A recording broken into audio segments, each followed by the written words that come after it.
Welcome to this event that has been curated by the BFI Film Academy young programmer Billy Collins. Welcome to Queer and Pleasant Land. I just want to introduce our panelists tonight. Rupert Williams, producer of Landline, an award-winning short documentary about gay farmers' helplines. Emma Clover, a visual artist who produced Rewilding, a short video essay about being queer in a rural environment. And Michelle Laverick, chair of Worksworth and District LGBTQI+ group. Michelle organises queer film nights at the Northern Light Cinema in rural Derbyshire. So to kick things off, I just want to ask, what is it like being LGBTQIA+ in a rural setting, in a rural community? Rupert, you go first. I'm cheating because I left. He says, in his North London home. I don't know, because I think there's just different levels to that kind of rural community and those rural spaces and kind of what that means. So it's I had quite an experience, a unique experience, growing up in a farming family, Mm-hmm. So for me, it was I just always knew I was going to leave, It was an option to stay, but I don't think I could have stayed in being who I was, that just doesn't necessarily just relate to sexuality. So I think for me it was quite difficult, it was quite tricky. I didn't kind of realise it was an option, and I don't know, I sort of didn't see my story told, so it's quite difficult. And I thought it was also difficult being a man who was a farmer as well, because I didn't see there's an emotional vocabulary for a lot of men. And so you tie that over. I mean, I suppose I'm bisexual, so in some ways there's when I'm with women, and it's a very different situation to how I'm with men when I'm in rural spaces, in terms of dating and relationships and stuff. Yeah, so I kind of thought it would be easier in a city, and I think that was probably an assumption, but an assumption that I don't think was too far off. But also I think maybe there's a different sort of community that exists in kind of rural spaces that's kind of queer or LGBT. It's there, it's kind of present, and I don't know, just something. So as I say, I'll try and wrap up soon. I don't want to dominate the conversation, but when I made Landline, I found the reason I think I made was involved in making Landline, and I had this gem of the idea, was because I sort of needed to. You move from those spaces, but I really held on to that farming family, that farming identity in some way, it's quite a strong culture. And I ended up speaking to someone who's 8 years old in rural Cumbria, who worked on Cumbria's gay phone line in the 1960s and 70s. He was a farmer, but that person was in the village next door to they were from the village next door to where my mum was from. So it's yeah, I don't know, made me. I didn't realize. I would have loved to have known that when I was younger, that gay people existed, and couldn't say gay, queer, existed. So yeah, for me it was tricky. I don't know. I was going to say, just on what you said there, is that it can also work in the opposite direction, which is I'm a town rat who ended up living in the country. Mm-hmm. And I came out in a rural location as opposed to being in a metropolitan area. Admittedly, it's decades later. I only came out 3 or 4 years ago. I wonder whether what it's really about is, can you come out in the place that you were born, whether that's in a large town or a city or a rural location where everybody knows you and has maybe preconceived ideas of who you are.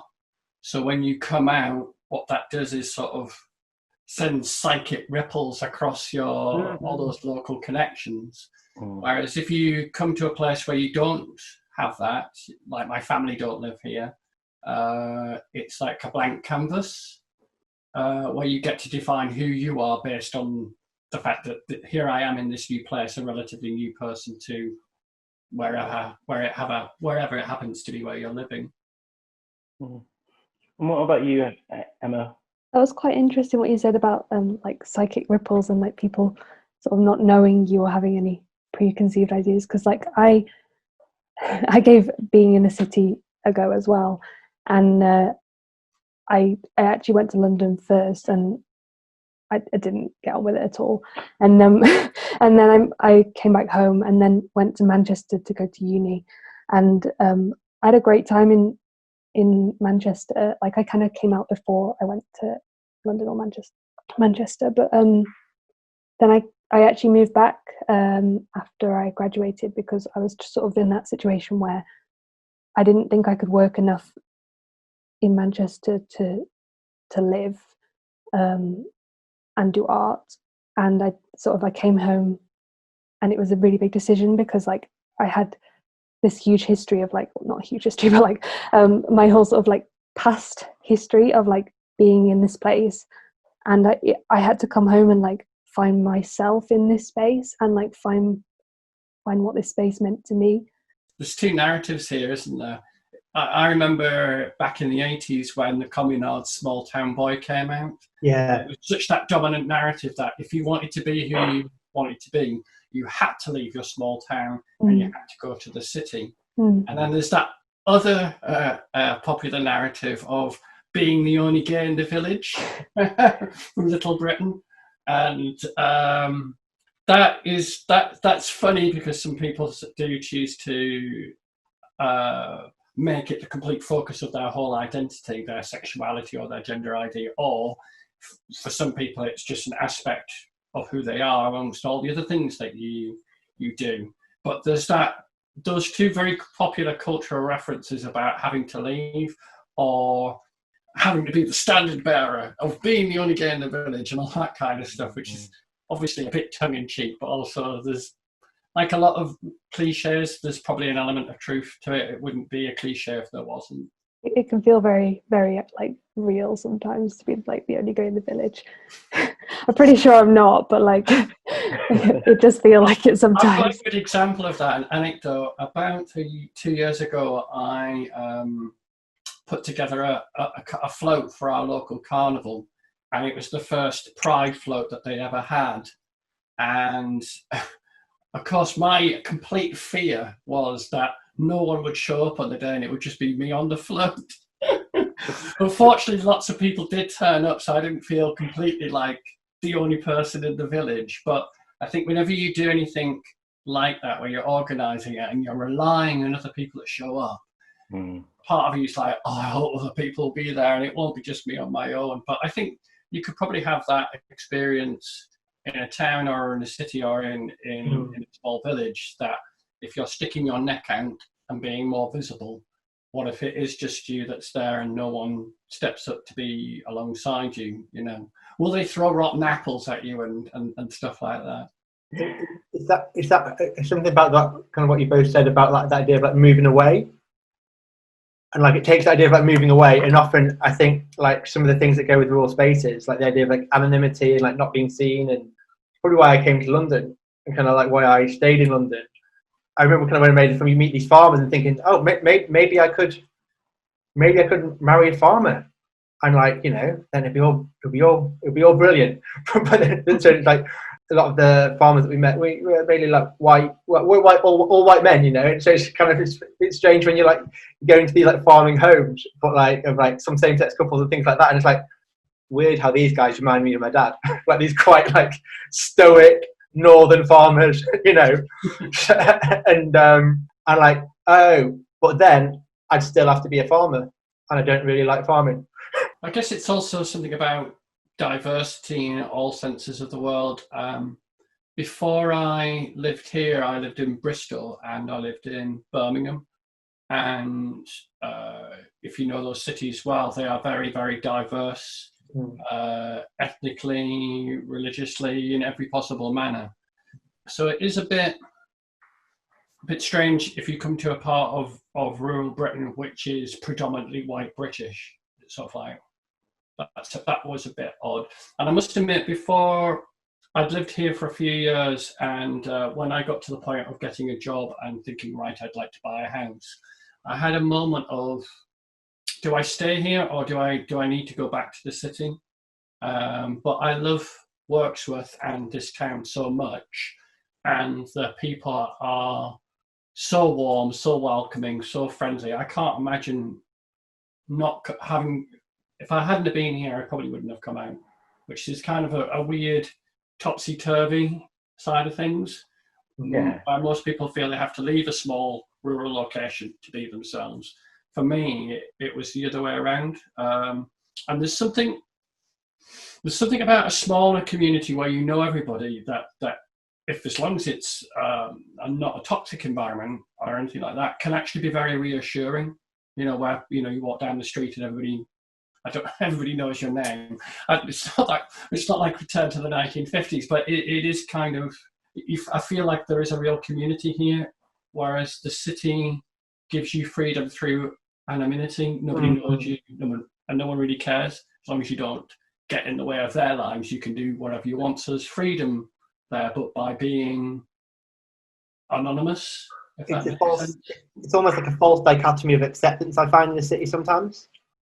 You know, I think you can almost like find your tribe maybe more easily in a city based on numbers, maybe. But like, I don't know. I think sometimes there's acceptance in the countryside and rural spaces in different ways. I think I don't know, it's you know, I think those prejudices exist in some ways exist in a way that's kind of very precarious, you know. But I also know, like, the way that my family or farmers would accept people. They might accept people in like a sort of different way. And it's this kind of the idea of like, you don't talk about sex, you don't talk about sexuality, you don't talk about your business too much. The idea of you accept people on the individual, but maybe not the group as much. So but I think when you're accepted, I wonder if is it more genuine acceptance? I mean, I don't know, because I'm like, I don't know, I'm not always too sure, but like it's not straightforward, but I don't think it's as linear as necessarily not fitting in and being excluded. Like, I know a lot of people will not go to the countryside for understandable reasons, but it's. I think the other thing I would say about it is, I think, given just the sheer numbers of people in a city, millions of people, it's not just that you can create a bubble of acceptance. That bubble can be age limited as well. So you can surround yourself by lots of people of your own age. Whereas obviously in a smaller town or a smaller village, your allies and the people that you're going to be part of your social bubble will be across a huge age range, simply because of the numbers. So there are members and friends of the Worksworth LGBT group who are in their early 20s, and there are people who are in their late 70s. So there's diversity, maybe not on an ethnic basis, but a diversity through age range, where people who are of different generations mix. And that, I'm thinking of two of my friends here, two guys who are, I don't know how to say how old they are, they might be offended. I think in their late 60s, early 70s. I'm being very generous now. But they tell me stories of what life was like for them growing up in the 50s and the 60s, which would make your jaws drop, about the conditions that they grew up in, which, you know, you hear about that maybe in documentaries or on film, but it's quite another to hear it directly from somebody who's had that as their lived experience. So I guess off the back of what you've just discussed, I would ask if there's any specific challenges that you think young LGBTQI+ people face in rural settings and in rural communities. So one of the things a friend of mine locally said, just in passing, was how many people in the town where I live, and it's not just this town, it's other towns, didn't come out until after they left school.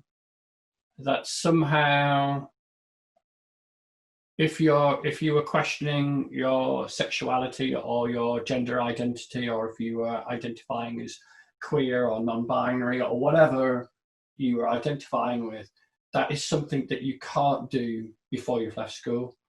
And I found that a little bit sad. And I guess the reason why people kind of keep a lid on their identity until that point is for fear of being bullied at school. But when I thought about that, I thought, well, that could happen in a rural location, it could happen in a city, because schools can be quite a brutal, unforgiving place for people who are different, for want of a better word. But I don't know, is that a silly idea for me to have? I think it's valid. I think it's completely valid. Emma, do you think film and TV played a role in the preconceptions you've had of LGBTQ personalities because of growing up in a rural setting? I think so. I think I had a huge like idea that you had to be born this way, and like only certain people who knew from a certain age that they were LGBTQI plus, that like you had to know from like when you were a kid, and that I didn't know that I was from a kid. So like I came out when I was 19. I didn't even realize that I could be gay.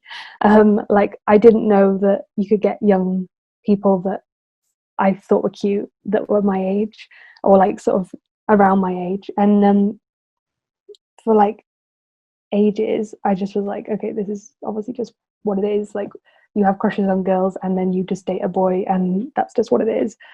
Do you think that you're watching LGBTQI plus movies and films and TV shows? Do you think that fed into what you thought about the LGBTQ plus community as a whole, because you weren't exactly best placed to experience it as a community? I mean, that's an assumption. I don't know, because I grew up in big old Birmingham, which is no. Yeah, I mean, the first time that I sort of, well, I don't even know. Like, I don't think I saw any films or movies that had LGBT characters on, like when I was younger. Or if I did, they were definitely like predatory butch lesbian stereotypes. And like for a long time I was really like sort of like I didn't want to be seen as like a predatory lesbian. And like and also like the sort of idea that you have to look a certain way and like be a certain type of person to be queer or to be a lesbian. And like for me, it turns out that I like having short hair, and I also like wearing dresses, and like that's something that like a lot of movies and stuff don't really like have those two intersections of like identity. It's either like very strict stereotypes, which do exist, and like not stereotypes, but like people dress a certain way, and I like that's completely cool.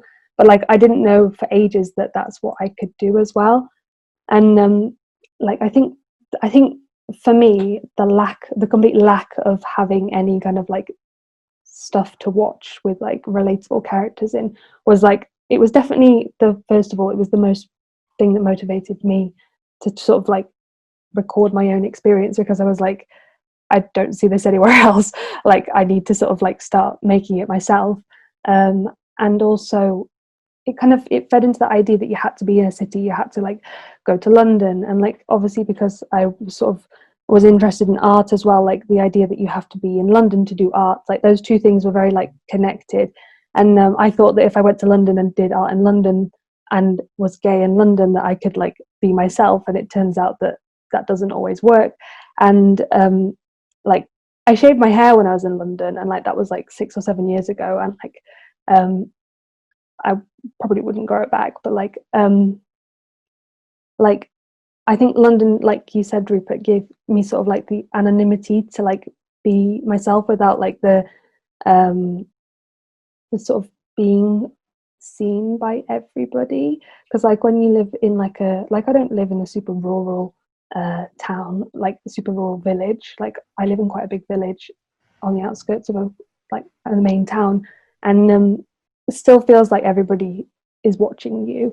And like it's kind of nice because like since coming back from Manchester, I've actually made friends like in a really weird way by just walking my dog up the road. But like I've literally made friends with like all the old people on the road, and like they're all like, I don't know, they love my dog, but they also like are really friendly, and like I just love talking to everybody. And it's really nice because it's like I had this like perception that like people here were like really judgy, and like people I think can be judgy sometimes, but like not everybody. And I think that has been like a really wholesome thing for me to like make friends with all the old people, because especially because like there is quite a lot of old people here, and like I imagine I'm probably one of like maybe the only queer people that they know, or like that they are aware of, that they know. And whether they know I'm queer or not, I don't know, they might just think I've just got short hair, but you never know. But like you never know. I think you said something really important about how where you felt growing up you didn't feel represented on screen. Yeah. And there's a weird sort of thing that's going on there where if you don't see yourself on screen, do you even exist? Do you exist just as a thing inside your head, and there's no one else in the world that's like you?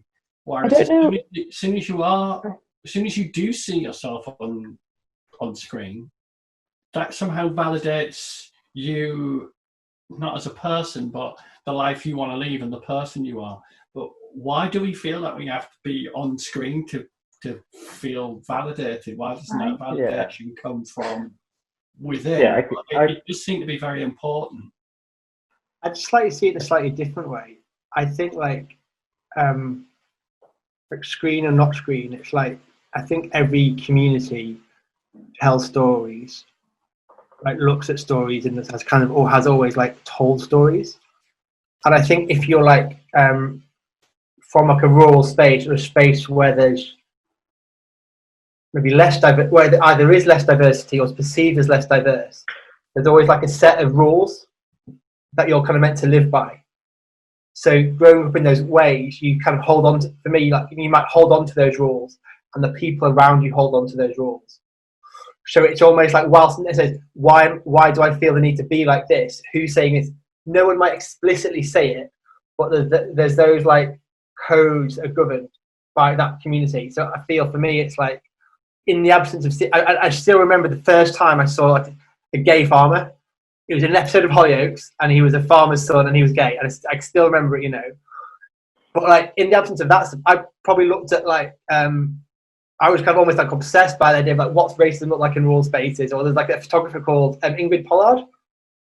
I don't know if anyone's familiar with Ingrid Pollard, but so Ingrid Pollard, she did a series of like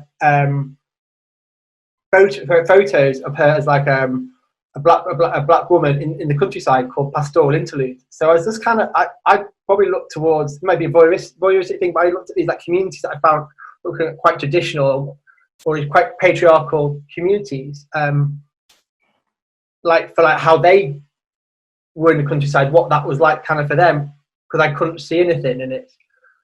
So for me, it was a bit like, I think there's probably something about what you say, Michelle, that I didn't need to hold on to these stories to find validation, but I probably think that I did find that, you know, and it made quite a difference just to know that I could exist, I think, you know. I think that's a great segue to start looking at the story that you actually helped create, Rupert. So do you want to introduce Landline?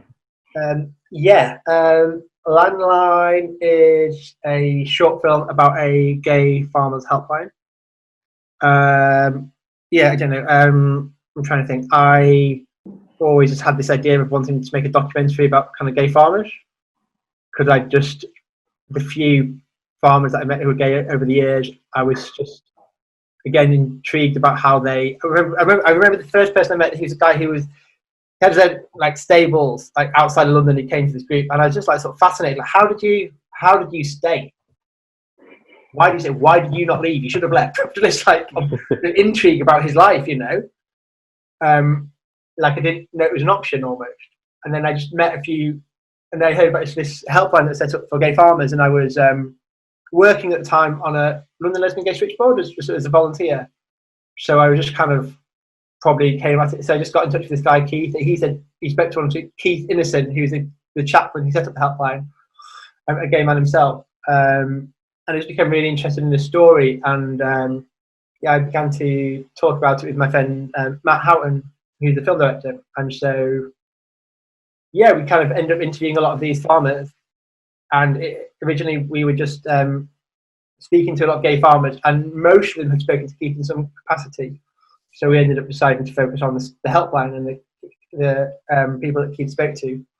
There's a few different, there's like, I think maybe 4 or 5 different callers who feature in the film. But I decided to go with Emlyn because I thought that was maybe a bit more of a nuanced story, you know. Some were more uplifting, some less so, some talk about suicide, but his what I thought was a bit more nuanced, you know. So that's why I decided to feature Emlyn's clip. So Emlyn was one of those people that we spoke to who kind of, I don't know, sort of found this way to navigate his sexuality, you know. So it's so that's why I thought this clip was maybe more representative than some of the others, you know. If that answers your questions, all right? It does, yeah. And we're going to play Landline now for everyone.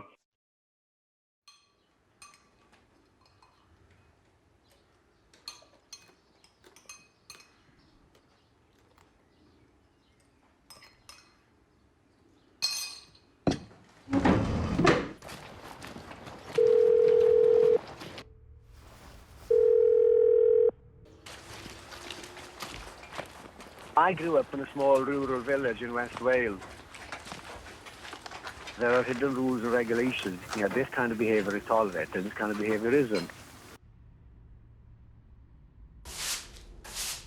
There's no such thing as a gay farmer, but I feel as if there's something in me, there's that vein of rural life which will never disappear.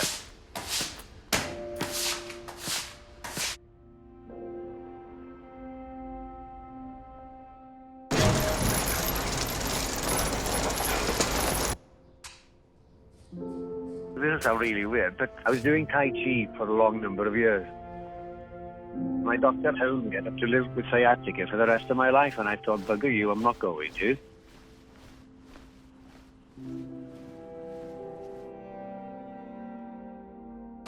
I met this gentleman who was also going to the Tai Chi.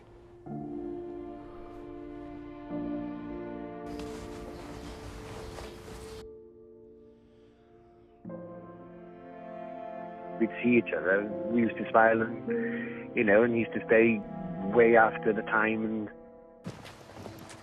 I used to have to remind him sometimes, oh, you better go home to your wife and kids now.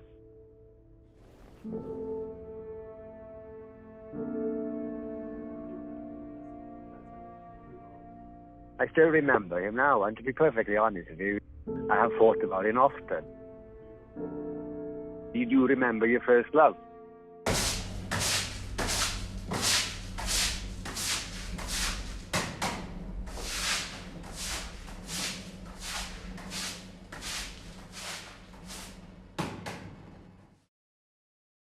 So Rupert, you've already discussed the genesis of your project. Emma, do you want to talk to us about how your project began? So I moved back from Manchester to where I live now, which is with my parents actually. And I sort of was looking at the way that I could come home to myself, sort of in a rural space, and what that meant, because I had no sort of form of validation in that way. That like my queer friends were in Manchester still, like my partner lived in South Wales at the time, and like it was kind of weird because I was like sort of in this space where I had all this like this history, and like how can I in a way like work out where my space was in that space, and like I kind of embraced the idea that I was like a rural outsider, and kind of like instead of immediately trying to find myself within the community, I actually tried to find myself within the land and what that meant to me, like within like nature, within like the soil, and like from the soil grow back up again into like part of the community as someone who felt more rooted rather than someone who just sort of like blew in like a leaf. You did that through rural media. Can you tell us a little bit about that that relationship between you and rural media, and what is rural media for those of our viewers that don't know? So rural media is a production company, and also I think they're part charity based in Hereford, and I applied for like the job of rural artist because like not rural artist, digital artist. As I saw this job for like digital artist, I was like, that's a job title, and I applied, and like they didn't say I wasn't able to get the job because I didn't have enough experience, but they were like, we really loved you during the interview. Do you want to have like a junior version of that, like of that job? And they were also like, we really liked what you were saying about sort of being queer in the countryside, because like I kind of didn't want to come home and go back in the closet. I didn't want to pretend to not be who I was, because all my art that I'd made whilst I was in Manchester was about being queer and like my experience of that. And I was like, I'm not going to go back into the closet. I'm not going to pretend that didn't happen. I want to talk openly about being queer in the countryside. And they were like, we want you to make queer work. And I was like, what does this mean? Like I didn't expect that to happen. And I was really, really surprised. But then like it actually, they really support young artists, young filmmakers, like, well, not even just filmmakers, young people in general. And they want to sort of like get young people's voices out. They also like really support the traveling community, which I think is really like, it shows that it's not just like a superficial like we just want to support like this one queer filmmaker. Like they're really like, through what they do, it really shows that they want to support voices that aren't heard very often. And I thought that was really like cool that existed in like a rural county. And like I was really having quite a difficult time with, like, I had really severe knee pain, and like I couldn't come in very often because it was like a 3-hour journey for me to get from door to door, and it was I was sort of having sort of a bit of a weird mental health time as well. Like things were quite, like, because it was winter, it was quite slow, and like it was quite challenging, but in like a way that they really supported me. And like I really was like so grateful of that experience, because like it was such a nurturing way to come back to the countryside, and like especially being encouraged to make queer artwork, queer video, like that wasn't something that I'd ever expected, and like it was really lovely. And that's the thing. I mean, like, none of you come from a film background. What was it about film that really drew you in? For me in general, well, for me personally, it was about not seeing myself. And I was like, when I was at uni, I did my dissertation. It wasn't a dissertation, it was a critical analysis, but like my third year essay, I did it about personal experience in academic writing. And whilst doing all the research for that, like there was like barely any information, and like barely, like there was quite a lot. There was like a couple of people in the 90s who were like doing a lot of research into like space and sexuality, and there was actually a geographer, I think he's a geographer, John Binney at Manchester Met, who still does quite a lot. And it was really interesting because like I was like looking at this one person's piece of writing who was in Sweden, and it was their master's thesis, I think it was, and they spoke about their experience in a queer area. And because I didn't see myself, I was like, why am I not making what I want to see? And like and with obviously like social media and like being able to share your like experience like really quickly and really easily, like if you've made like a network of people, and also if you haven't got a network of people, like sharing your experience online can like draw people in, or like even connect with people that you didn't know would be interested in that. And like sharing your experience, and then sort of, I don't know, like I've had people come back to me and be like, I knew you when we were at school, and like actually seeing you do this has been like really interesting because it's made me think about myself. And I think through video you share, well, for me anyway, I share exactly what I've seen. And like I think to share my viewpoint is like a really valuable thing, because like my viewpoint hasn't been shared, and like obviously not just my viewpoint, but like people like me, our viewpoints haven't been shared that often or heard or seen. And I think that's really important to like, even though obviously everybody's experiences are important, but like to see viewpoints and like experiences that aren't often heard. Michelle, what do you think about Emma's perspective on their experience and drawing from film? What drew you to film in comparison? Sorry. Yeah, I kind of feel like a bit of an interloper surrounded by all these creative, artistic types. Because I don't create anything. I'm not a filmmaker like some of these wonderful people. But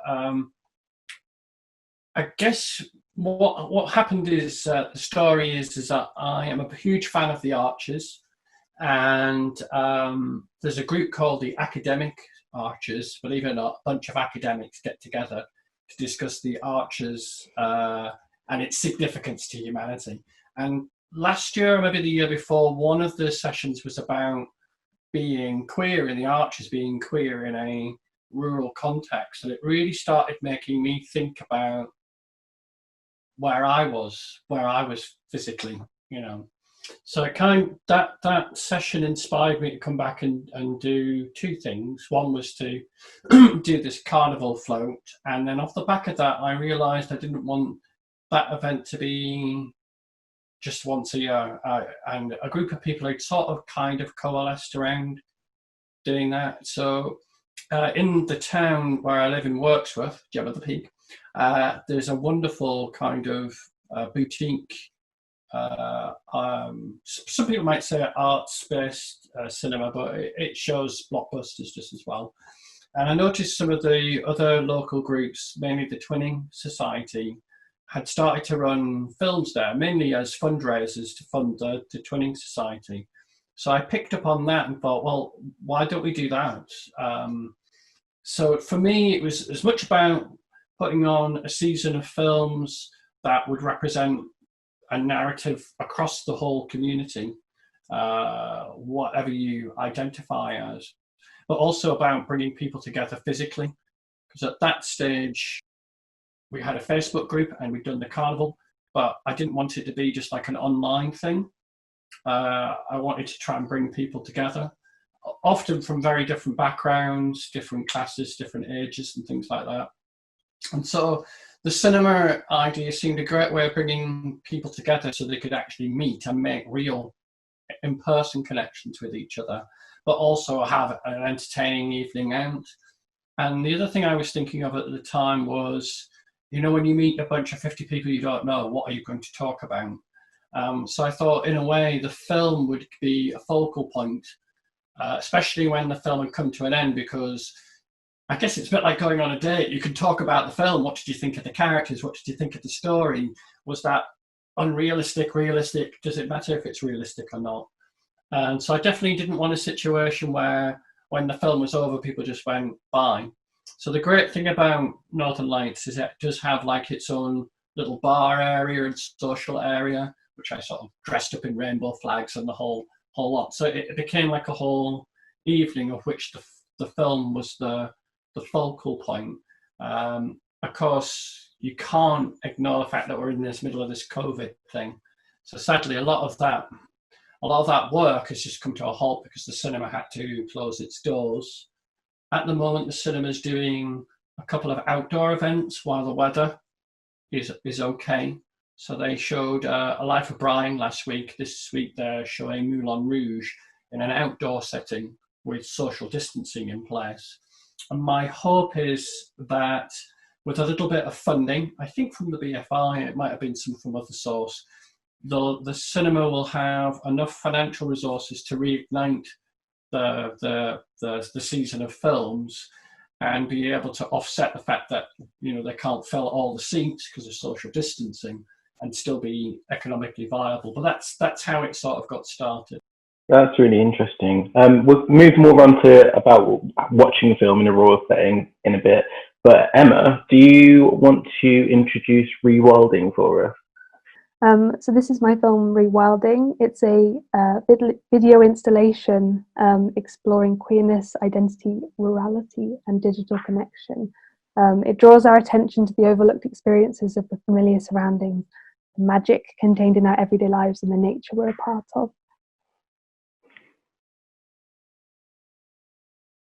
If a queer falls in the woods, and there is no one there to see them, did they even exist at all? If I live a queer life in the countryside, and no one acknowledges me, did I even live at all? To be seen is to be acknowledged. To be acknowledged is to be recognised. To be recognised is to be seen. To be seen is to be human. The need to be seen has required me to search out of this realm, into another dimension, into digital space. The need to be seen is not out of vanity. It is the need for validation. To have someone else confirm to me that I have lived and that I am real. It is vital. After all, even so, through the edge of the trees I see myself. I am seen. I am real. As are you.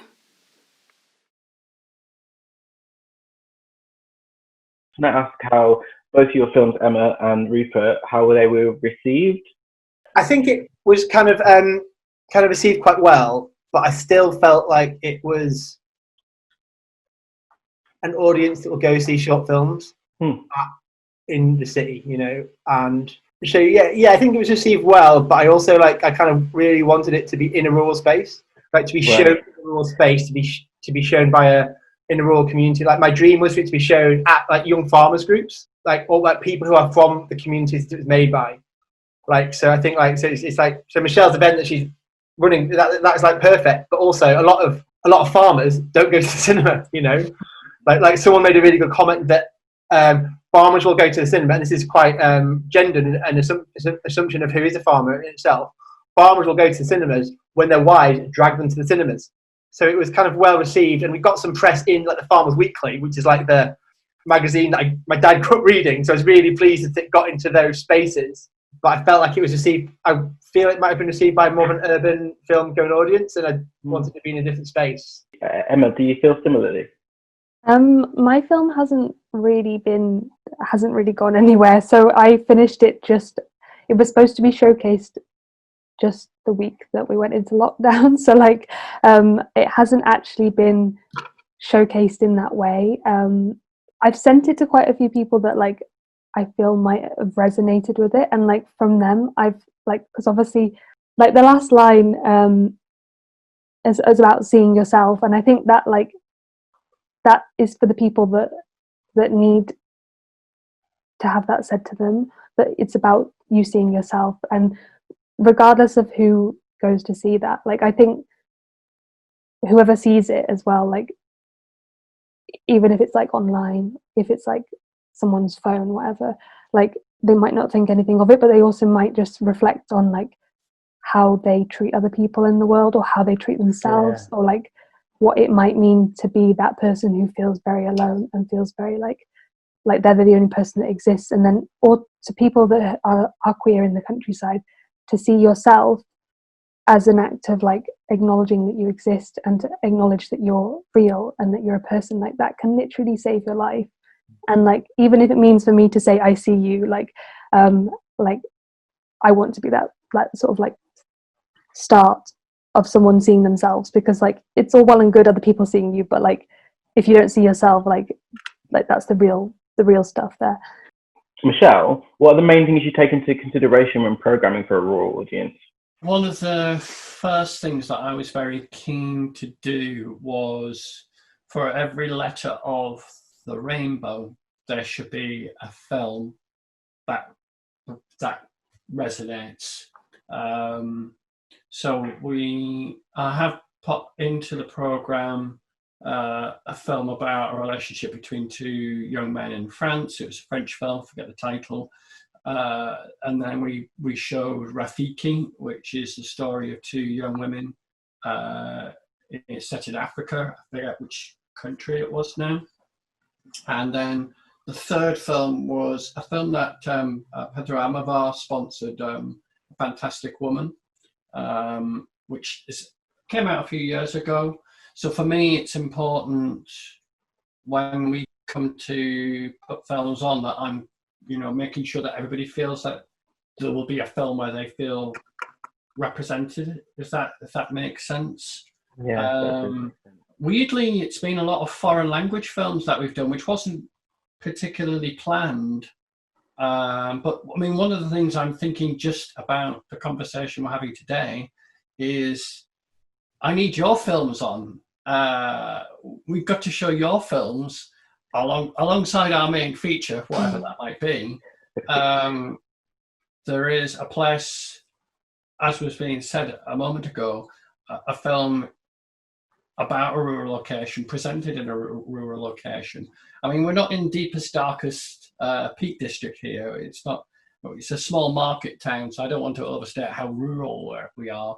But I think what's nice about having a kind of community cinema, or a cinema that is very local to you, is if you think back to when my parents were growing up, there used to be 3 or 4 or 5, 6 cinemas in a single town, before television really took off. And there was actually a cinema in this town back in the day, but it closed in, I don't know when, the 70s or 80s. And it was Paul and Esther Carr, who were two local people here who built Northern Light Cinema from scratch, from what used to be an old hardware shop with a warehouse at the back. That warehouse became the cinema. And without them, there wouldn't have been the space for me to put these films on. So, you know, it's about, I think you have to sort of create the venue. So there is another cinema not far away from here in a town called Belper. And there's another settlement near where I live called Middleton. And they have a community cinema that runs, I think, once every 2 weeks or once a month before COVID hit. So I think in a way, if we want more films about rural locations being made and more films about rural locations being played in rural locations, you've got to have the venues to do that. So without the cinema here, people would have to venture to the outskirts of Chesterfield or Derbyshire or even into Nottingham to where Broadway cinema is. So it's about accessibility as much as, you know, there's no point in putting in a season of films if people have to drive an hour and a half to get to see the film. I completely agree. So just one more question. What piece of advice would you give to potential filmmakers living rurally in one sentence? I'd say don't be afraid to share your experience. I would say try to step outside your experience to know what it is. That makes sure your experience can connect with other people at the same time as telling it in an authentic way. Okay, cool. Michelle, as a programmer, what advice would you give to filmmakers, young filmmakers living rurally? Wow, God, my advice. I don't know. It's really hard to answer that and feel I can authentically give somebody advice about what films they should make when I've never made one myself. But I guess one thing that came out of thoughts that I always have is about whatever the narrative is, it's got to come naturally out of the experience rather than it being sort of shoehorned into a situation. I find it really difficult to describe what I mean by that. Yeah, I think like authentic storytelling. Yeah, I guess it comes from me talking about the Archers thing. There's always this tension in, I think, in some forms that do you merely reflect reality as you see it, or do you create a film which is a vision of what you would like the world to be? And there are some people who want a kind of simulacrum of reality that, you know, it can't be in an imagination of what the world could be like. So I guess there must be space for both. A kind of like the world as which I see it and the world as which I'd like it to be. And I guess anybody who can manage to bring those two things together have got the license to print money. But if I knew how that was done, I'd be doing it, I think. Yeah, that makes perfect sense. Thank you, everyone. Thank you for answering that question. That's all we have time for today. Thank you for a huge thank you to all our guests. Thank you for coming. Thank you for talking so openly about your own experiences. That was actually really enlightening for me as someone that's always been in a city environment to understand queerness outside of the city. And yeah, thank you so much. Thank you for watching this event. Please look out for more events curated by BFI Film Academy young programmers during the BFI London Film Festival.